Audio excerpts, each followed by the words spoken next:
All right, according to some of the younger reporters out there, Tommy, who weren't around when the old man Kanellis was out covering Tom Thayer and the 85 Bears at Platteville, Tuesday's practice that Ben Johnson ran was the most intense practice they had ever seen. You agree? I do agree, but it's been the perfect recipe for training camp, Lou. The first 2 days of pads, unbearably hot, and he didn't take it easy on them. Then they got a day off, and then they come back for another day of pads. Temperature's perfect, great working effort. Then they go to Soldier Field on Sunday. 95 plays they run. That's probably 30 more than you're going to run in the course of a regular game. So then they get a day off and they go back to practice. What we're talking about, the most physical practice, he runs 75 plays. So no one's getting cheated, first of all. Everybody's getting the amount of reps they need to be properly evaluated. But his expectations of their work ethic and work effort is something I haven't seen in 20 years. Wow, that's quite a statement. It is. And why haven't we seen this in 20 years? Why Ben Johnson? I mean, I had Caleb Williams, tell the NFL Network that he's old school football, smash mouth football. Is that true? He is. First of all, he's in charge. And he just had the experience of being in another team that the head coach brought in here to change the culture. And that's why Ben Johnson is brought into Chicago, to change the culture. And that starts with the challenges of work effort. The very first thing he said at the podium is the players need to get comfortable with being uncomfortable. And that's exactly what they are. So when you look at what he expects out of them in a day-to-day, pad-to-pad practice, it's high-level football stuff. Tommy, Tyrique Stevenson said practice should be like that all the time. It's the only way we're going to win championships. You buy that? You agree? Oh, of course. And I'm glad there's players that are saying that, because that's the message that needs to get across inside the locker room. If you're talking about a culture change, it's not going to be because you have a powder puff training camp. It's going to go because you're going to have one of the most physical training camps there's ever been here. And who's the last man standing? Who's there at the end of the training camp? And yet, right now they have the luxury of having 90 guys, but obviously you're going to get cut down to 53 guys and then the practice squad. But every one of these guys is getting the fair chance to impress their position coach and the head coach to earn that opportunity. 4 fights. Is that good? I mean, is fighting good at training camp? Well, they don't let the fights linger. There may be a little bit of a confrontation between two guys, and it is good because you need that type of chippiness. And I think it's it's a lot of instigation going on. The offense has a big play, then the defense gets yelled at, then the defense has a big physical response, and now the offense is chirping as they're going back to the huddle. I just do think it's a great way to develop camaraderie on the offense against the defense. But ultimately, it's a great way to develop camaraderie for a team. Have a little fun with me. Take me back to when Tom Thayer was playing in Platteville with guys like Mongo and Hamp on the other side.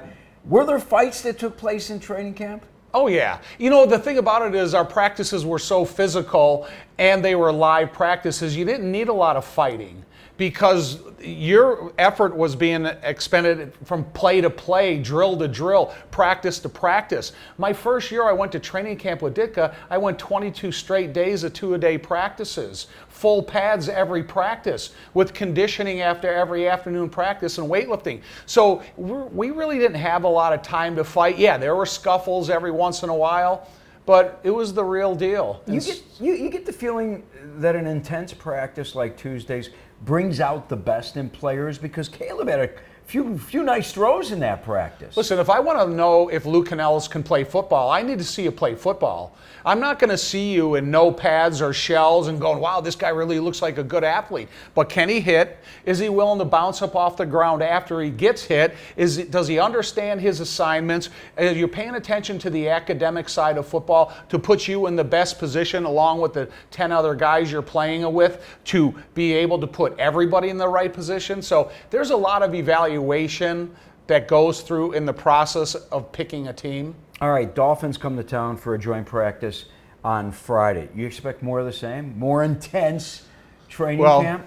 Lou, one of the things that Coach Ditka used to tell us when we had a joint practice is you never go down to their level, you make them come up to our level. So right now what we've been exposed to is the Bears having physical, hard-fought practices. Now that's what Miami's going to have to do. You're not going to come in here and say, oh, you know, we only practice at 70%, so we expect you to come down to our level. No way. That's taboo. So I expect a lot more of the same, but it's a great way to evaluate these guys because it's an uncommon opponent from what they've been looking at the last 4 months. Well, the one thing Ben Johnson said was that joint practice on Friday, he didn't reference the game itself on Sunday. He said the joint practice on Friday with Miami will be one of the most important practices, days of training camp. You agree? Oh, of course. Because here's Ben Johnson. He on the offensive side of the ball. He's installing a new offense to every single guy that sits in that offensive meeting room. Now you have to see if they're getting it. Are they being able to take what they're learning in the classroom out to the field against their own team? Now can they take it from what they're learning in the classroom, things a little bit more organized, now and against, like I said, an uncommon opponent that you haven't seen yet? So I think it's going to be a great evaluation process of every level of football, mentally, physically, academically, and everything else that you want to look at. Let me go back for a second to Tyrique Stevenson because I'm glad that he was really into the intensity of that practice on Tuesday. This guy, man, he's not only battling for a new contract right now, he's battling for his starting spot in that secondary, isn't he? Yeah, but you know, go out and look at what Jaquan Brisker's doing. Go out and look at what TJ Edwards is doing. Go out and look at what Grady Jarrett is doing. Listen, there's some really positive alpha male influences on this football team that Tyrique should gravitate towards. To me, Tyrique is one of the most physical defensive backs that the Bears have. And if they give him the opportunity to line up in a variety of positions to show Dennis Allen and Al Harris how physical he is, that's all Tyrique is hoping for. His style really fits Dennis Allen's demands, doesn't it? His style fits anybody that's playing football because you want to get the most physical style of play out of whatever position you're coaching, and he presents that. All right, take me to the offensive line. Left tackle battle going on right now between Braxton Jones, Karan Amagaji, and the rookie Ozzie Trapillo. Size it up for me. What have you seen so far? Well, obviously Braxton Jones has the experience. He's played multiple NFL seasons, and he understands what's required of him. Then you have Ozzie Trapillo, who looks the part. 6'7" and a half, 315 pounds, big physical style of play. The type of guy that if you think of a football player, Ozzie's that guy. Karan Amagaji's been injured a little bit, but he looks the part as well. He's got the template of an NFL offensive lineman, whether it's tackle or guard. The competition has been awesome. And I like the fact that they're using these guys in a variety of different lineups so they're not always playing against the same guy. And I think it really helps them. The coaches be able to make a more clear-cut decision. And like I said, Braxton's got experience, Ozzie's got strength and size, and Karan Amagaji, after a little bit of an injury hiccup last year, he's coming along, I think, at the pace you need. I don't think any decision will be made until before the start of the regular season. Really? And I think then respond to those, Tommy, and you played the position, so no one knows better than you. Respond to those who say, well, he's got to make the decision before the Buffalo preseason game, which is the last preseason, actually the second preseason game. The last one is Kansas City, because those 5 starters that he decides on need to have time to build chemistry. You buy that? Well, they're building chemistry now. And like I said, Lou, the head coach and the offensive line coach, they're intermixing every one of these offensive linemen. So they don't have 5 guys going out there for every snap together. They're putting those left tackles against everybody they can possibly play against, giving them the equal amount of reps, and then that's how we'll decide it. But when you talk about the Miami practice and the Buffalo practice, that's going to give me a better indicator of where these guys stand. How is that competition working itself out? And so the smarter that they get, the more offensive reps that they get, the better they're going to be able to play and react because knowledge is king, and that's the way you play your best. All right, what about Caleb Williams? What have you liked? What have you not liked so far in training camp? It's way too early to make a final judgment at this point, isn't it? Yeah. I think we just got the install in. Exactly.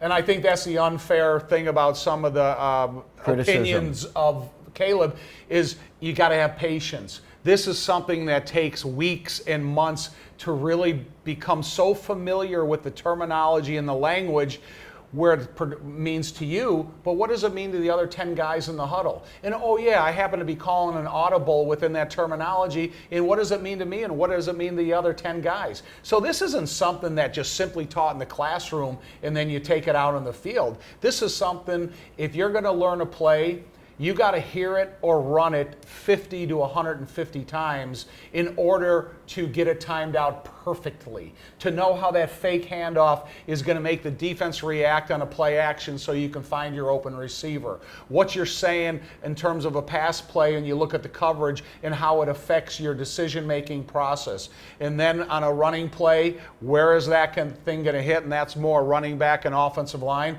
But, you know, Caleb's coming along. Don't have unrealistic expectations at this point in a young guy's career, because last year, Lou, means nothing. You forget everything that you learned last year, take it from the beginning of this year, and ultimately he'll be the player that the Bears need. Tom, I've appreciated Ben Johnson's transparency, especially with the media. And yesterday, Tuesday, he said that he still hadn't made a decision on what starters would play on Sunday, how long they might play.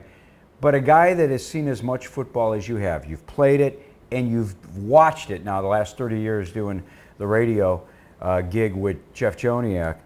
What do you think? Do you think the starters should play in that first preseason game? You know, I would make that determination after the Miami practice. Okay. But what I want, Lou, is everybody that's coming to the locker room on game day to have that same mindset. I don't want to tell guys that they're not playing, because I want them to have that same seriousness. You tell 20 guys that, oh, you're not going to play. So I don't know if their contribution inside the locker room of pregame is what I need to have pregame in the locker room before the Minnesota game and every regular season game. So I do think the determination will come after the Miami practice, but if Ben wants to see him play, then I want to see him play. Well, I'm going to tell you, I'm going to end on this. You and I have been together doing these shows for 20 years. I have never seen you so fired up during training camp like I have seen you for this training camp. Ben Johnson's brought something that this organization needed and is now provided. But we didn't know what to expect. Yeah. We sat here, we've been talking about Ben Johnson for months. So now finally we're getting a little snippet of what Ben Johnson is. So we admire what he says at the podium leading up to the point of OTAs and minicamp. Then we admire what he says leading up to training camp, and now we're getting to see it. He's the real deal. Football is the real deal, and hopefully we see it in the performance and the outcome. Does that surprise you? Because so many times we'd hear, well, the way that Ditka coached doesn't work with today's player. Did you ever buy that? No, I didn't, but we had to have someone come in here and prove the case.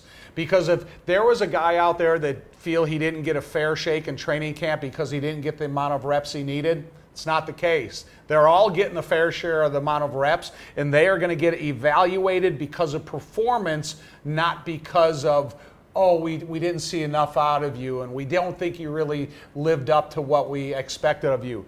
We've given you every opportunity and free food. Training camp, free food. He's proven he's the real deal, and his coaching staff is the real deal, right? Oh, so much so. I mean, Dennis Allen is the perfect complement to the offensive side of the ball. You get all the other ex-players that are in there getting their message across. Eric Bieniemy, he's the real deal. But then you got Dan Rochar, the offensive line coach, is getting his point across. You know, when you look at a guy like Dan Rochar, you're teaching 15 different styles and templates of body size and shape, all the fundamentals of football. So on the offensive line. Right, on the offensive line. So it's not the easiest of jobs. Just like every one of those guys, they're just doing a fantastic job of creating this competitive atmosphere at practice that you better show up with the proper amount of air in your helmet, your shoes better be tied tight, and you better have game day equipment on. You looking forward to getting back in the booth on Sunday? Oh, I can't wait. Honestly, I can't wait. I love it. I love his enthusiasm. Joniak Thayer,